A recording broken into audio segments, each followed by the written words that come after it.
So we use the battle tag metaphor as our guiding principle in teaching these skills and conversations in the wild, our class at the D School. And we noticed a couple of things. We realized that we were teaching our students skills in listening, skills in hearing each other when things got difficult. And they would take these skills, they would use them out in the world, come back to the classroom, and we would debrief in that margin space that we had all made together.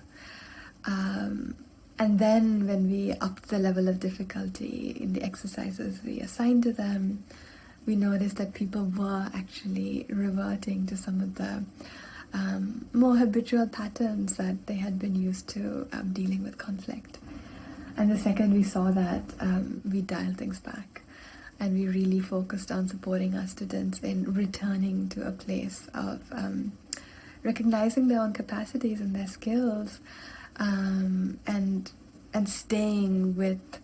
a muscle that they were already building, rather than taking them in a sort of escalating way into a new level of difficulty. And slowly their capacities were increasing. And by the end of 10 weeks, we realized something that we hadn't anticipated before, which was that the space of the class itself, the container of the classroom itself, had become quite a remarkable, distinct and unique space, because our students were using these skills with each other.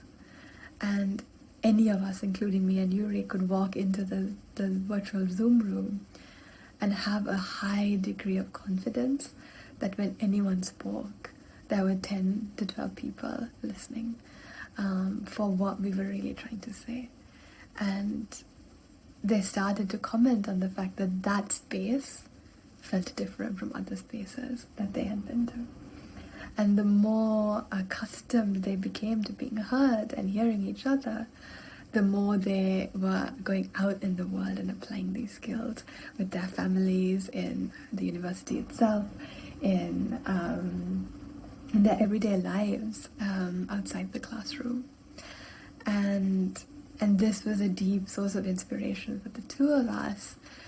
to not just teach the skills that we had brought together in listening and design,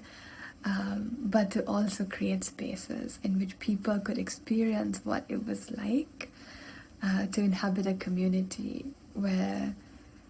you spoke and had a sense of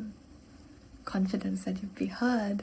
and also had a sense of confidence that if there was a problem, you could collaborate with each other to get out of it, to come up with something new.